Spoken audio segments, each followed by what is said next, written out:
Hechos de los Apóstoles 10:28. Yo voy a leer la versión de Reina Valera 2015. Luego volveremos a la versión de Reina Valera del 60. Así dice la palabra del Señor, dice: y les dijo, ustedes saben cuán indebido le es a un hombre judío juntarse o acercarse a un extranjero, pero Dios me ha mostrado que a ningún hombre llame común o inmundo. Vamos a orar. Señor y Padre, en este día te pedimos, Señor, que tú nos ayudes a escuchar tu palabra, a no ser rebeldes a tu palabra, Señor, a tener nuestro corazón abierto a lo que tú quieres decirnos en el día de hoy, Señor, y que tú me uses, Señor, y que quites de mi cabeza cualquier buena intención que pueda tener de querer añadir algo que no sea lo que tú quieres decir. Te lo pedimos y te lo suplicamos en el nombre de tu Hijo Jesucristo. Amén. Bien, indebido. Dice, ustedes saben cuán indebido, y ese es el título de esta predicación. Pero antes de poder seguir con ella, me gustaría explicar el contexto de este pasaje.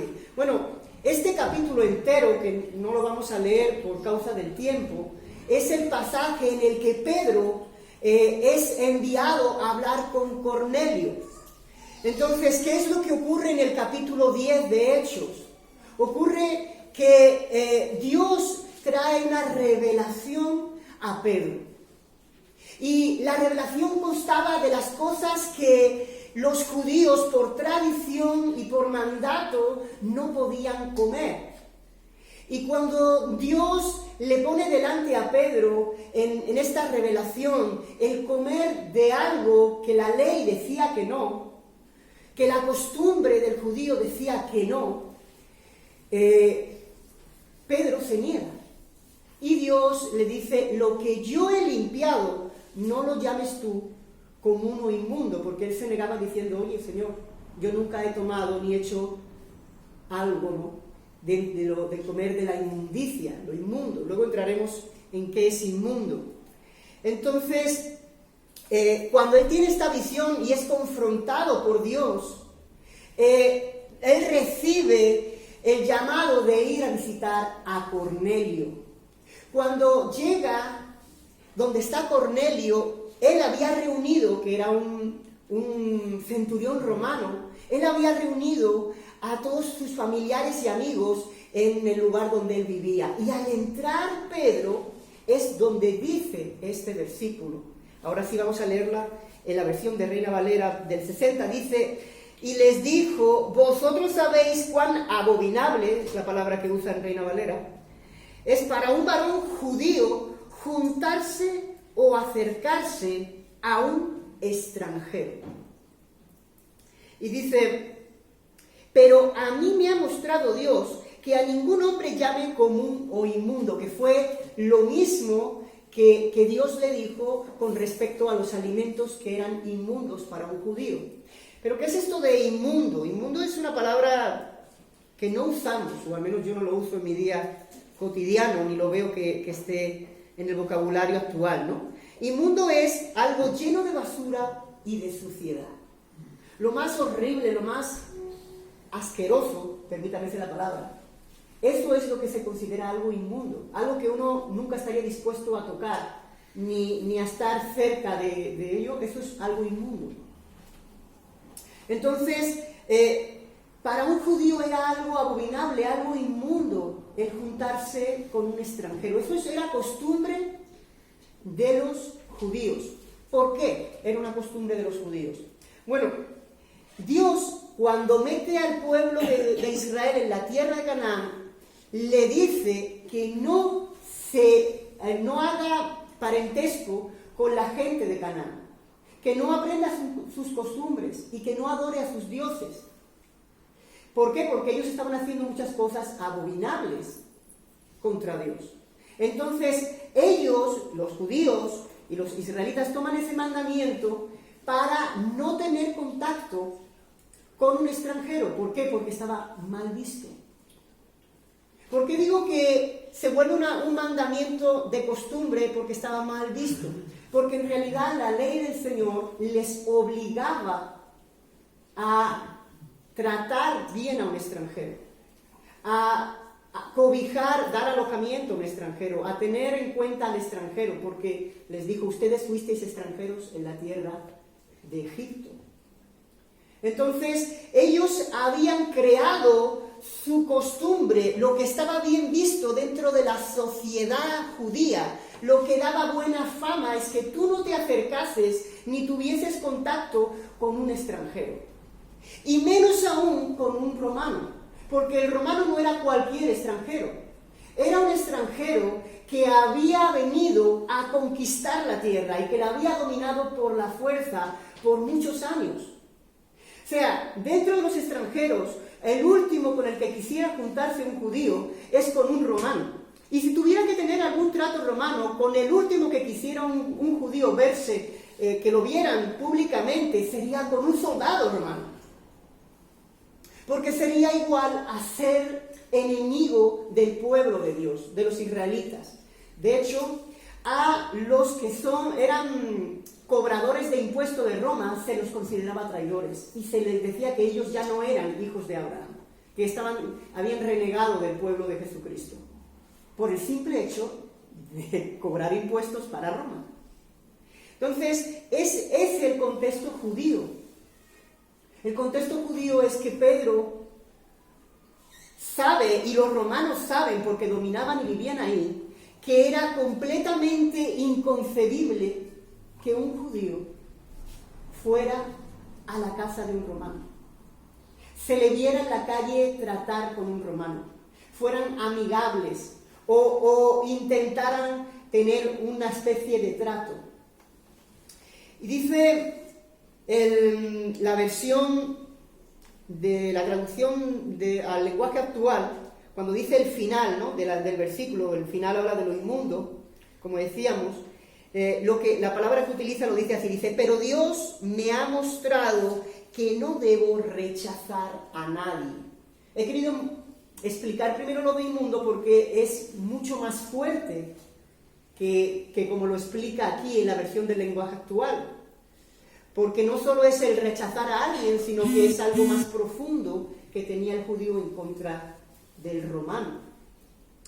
Pero vamos a ir más adelante. Dice el 29, dice, por lo cual, al ser llamado, vine sin replicar. Esto es algo que podemos pararnos a pensarlo un poco.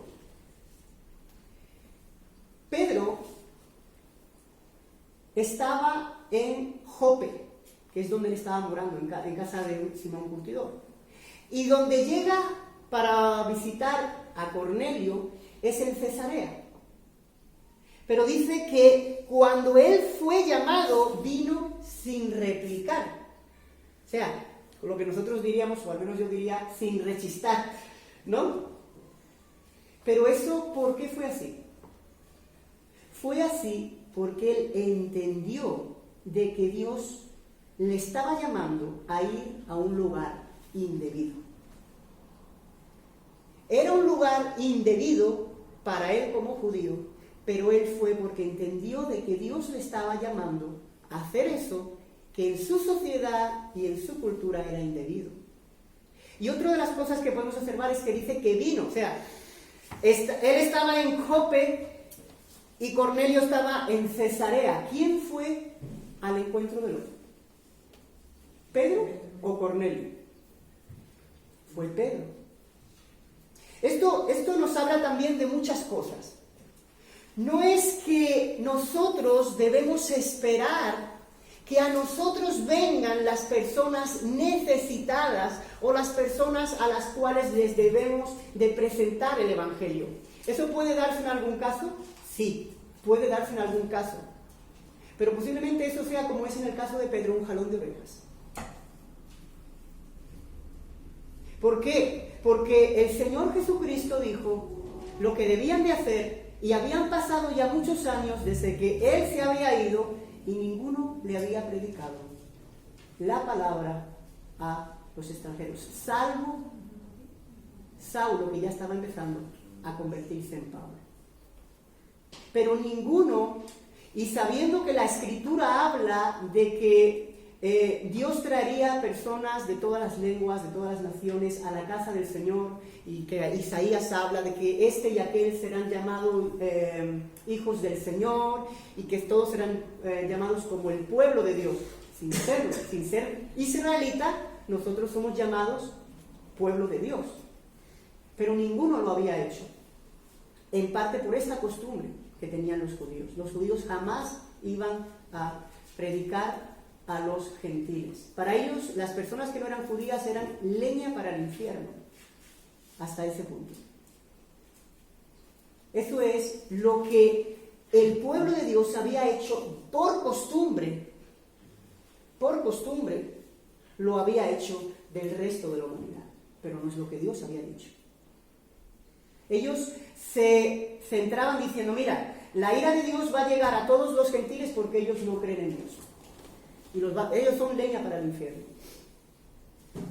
Eso fue lo que al pueblo judío lo dominó por siglos. Pero Jesucristo lo que mandó fue ir primero a las ovejas perdidas de la casa de Israel. ¿A quién estaba hablando? Los samaritanos, que ya no eran judíos. Y cuando el Señor se fue, ¿qué le dijo? Ir predicar por todas las naciones hasta el fin del mundo. Primero Jerusalén, luego Samaria. Eso lo dijo en su ascensión en Mateo 28, pero ninguno lo había hecho. Ninguno había predicado a los gentiles. Todos se estaban quedando en el pueblo de Dios, en el lugar donde estaban. No estaban yendo a hacer lo que Dios les había mandado. Otra cosa que podemos ver, dice el 29, dice, así que pregunto, ¿por qué causa me habéis hecho venir? Entonces él le explica que se sabía de Dios, que tenía una gran necesidad de Dios, que había tenido una revelación de Dios para ir en busca de Pedro. Qué triste que Dios, después de años de haber llamado al pueblo de Dios a salir a evangelizar a los gentiles, Dios tiene que revelarle a un gentil que vaya en busca del pueblo de Dios. Dios tiene que revelarle a un gentil que vaya en busca del pueblo de Dios. Qué tirón de orejas. A la cabeza de la iglesia que era Pedro. A la cabeza de la iglesia que era Pedro. Hermanos, en esta sociedad, bajo el prisma de una buena persona, bajo el prisma de ser cristiano, hay cosas que consideramos que son indebidas, que no son de buena reputación, que no son de buena fama. Hay cosas que un cristiano nunca quisiera hacer o querría hacer en su sano juicio. Y posiblemente Dios, en algunos casos, nos esté llamando a hacer cosas indebidas. ¿A qué me refiero con esto de cosas indebidas? Bueno, yo, por ejemplo, en mi círculo puedo alcanzar a ciertas personas y debo hacerlo. Pero yo, por ejemplo, yo no trabajo en una prisión. ¿Cómo voy a alcanzar a los presos? No trabajo en un hospital. ¿Cómo voy a alcanzar a los enfermos? Yo no tengo el mismo círculo ni la misma influencia donde están las personas de la calle, ni donde están las personas que están ejerciendo la prostitución, ni donde están las personas que se están drogando. ¿Cómo las voy a alcanzar si no voy yo a ellas? Pero hay cosas que yo no quiero hacer porque son indebidas. ¿Cómo voy a querer yo que se me vea en una calle donde todo el mundo se droga? Que todo el mundo sabe que en aquella casa derruida o que en aquel lugar todo el mundo se está drogando. Bueno, pero Dios, ¿qué me manda? Porque Pedro tuvo que cambiar su chip para llegar a hacer algo que era indebido. Dios nos llama a amar al prójimo. Y el amor al prójimo es lo que va a hacer que el mundo se dé cuenta que nosotros somos discípulos de Dios. Dice la palabra de Dios, ¿cómo es? A ver si alguno se sabe el versículo conmigo. Y en esto conocerán que sois mis discípulos, en que os améis los unos a los otros. En que os améis los unos a los otros. Yo a veces me paro a pensar y digo, ¿cuántas cosas a lo mejor no he hecho porque a lo mejor se me va a ver mal? O se me va a criticar. O y si alguien me ve y piensa otra cosa. Pero somos expertos, como fueron los judíos, en crear una norma de la norma de Dios. Creamos una contranorma de la norma de Dios. Yo odio a los romanos porque ellos me conquistan. ¿Cómo yo voy a ir a hablarles? Esto no es de buena fama delante de los españoles. ¿Cómo yo voy a hacer esto o aquello? No nos gusta que el Señor nos dé un tirón de orejas. Nos gusta que nos hablen, como decía antes el hermano, de el amor, de todo lo que ama a Dios. Sí, todo lo que tú quieras. Pero a nosotros se nos demandan cosas. ¿Y qué es lo que hizo Pedro? Vino sin rechistar. ¿Y sabes lo primero que yo hago? Por lo menos yo, cuando siento que tengo que hacer algo o me doy cuenta de que tal vez hay una necesidad que debo de cubrir, empiezo a buscar una buena y fantástica excusa. Esa es la verdad. Nos quedamos muchas veces con lo que nos conviene y lo utilizamos incluso para conseguir nuestros propósitos, para sentirnos bien con lo que estamos o no estamos haciendo. Pero la realidad es que la palabra de Dios quema y no nos gusta lo que nos dice. Nos dice que hagamos cosas a veces que son indebidas y que no queremos hacer. Hay pasajes de la Biblia que son muy conocidos, muy conocidos. Pero ahora vamos a ir a uno que no es tan conocido. Y ahora vamos a ver por qué. Pero antes de eso, quiero decir que dice, Dios tuvo que luchar con Pedro para que hiciera lo indebido. ¿Está Dios luchando con nosotros para que hagamos algo indebido?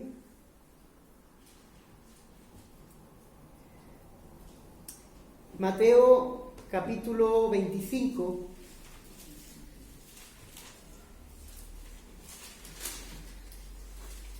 Versículo 41. Es muy conocido el pasaje que dice, porque estuve hambriento y me disteis de comer, estuve desnudo y me vestisteis. Ese pasaje es muy conocido, que es justo el que está arriba de este. Pero esta parte del pasaje no es tan conocida.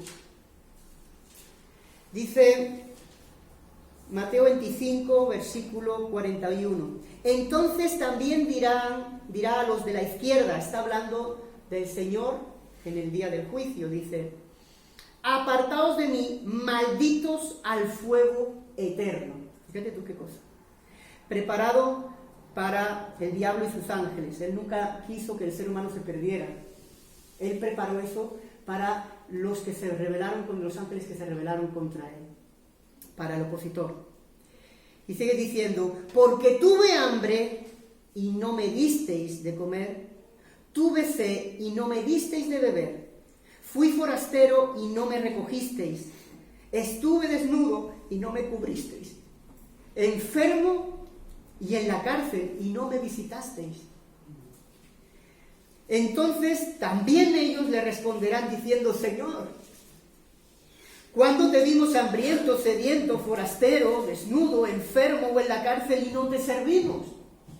Entonces le responderá diciendo, de cierto os digo, en cuanto no lo hicisteis a uno de estos más pequeños, tampoco a mí me lo hicisteis. Que el Señor nos ayude a no ser hipócritas. Porque somos hipócritas, hermano. Cuando no hacemos, cuando queremos decirnos a nosotros mismos y al mundo que estamos haciendo lo que Dios nos pide hacer, y no lo estamos haciendo, somos hipócritas. Tenemos que hacer lo que Dios nos ha mandado, y eso implica que yo me mueva de donde estoy y vaya a buscar a donde hay necesidad. Yo tengo que ganar a este mundo para Cristo, pero si yo intento brillar solo donde yo estoy cómodo, me parece a mí que no voy a alcanzar a las personas que Dios me está pidiendo ir a buscar. Que el Señor nos ayude, que el Señor nos ayude a que si esto abre una herida, que escueza, y a que tengamos la sinceridad y la honestidad delante del Señor, no de nadie, para decirnos: Señor, tú sabes que ya está llegando el momento en el que las personas vienen a decirme, vienen a buscarme, cuando yo tendría que ir a buscarlos. Señor, ayúdame a no incumplir lo que me has mandado hacer. Esto es algo que es para todos los que nos llamamos cristianos. Si yo me considero cristiano, debería reflexionar. Que Dios nos ayude a esto. Vamos a orar. Señor y Padre, en este día te pedimos perdón por nuestras fantásticas excusas, por nuestros geniales reacomodamientos de las cosas, Señor, por cómo somos expertos para engañarnos a nosotros mismos, mirarnos frente al espejo y decir lo bien que estamos, en vez de ir a tus pies, arrodillarnos y pedirte que nos ayudes a obedecerte, Señor. Te lo pedimos, Señor. Ayúdanos a hacer la obra que la Iglesia ha venido a hacer. No solo la obra que tu Iglesia quiere hacer, Señor. Te lo suplicamos en el nombre de tu Hijo Jesucristo. Amén.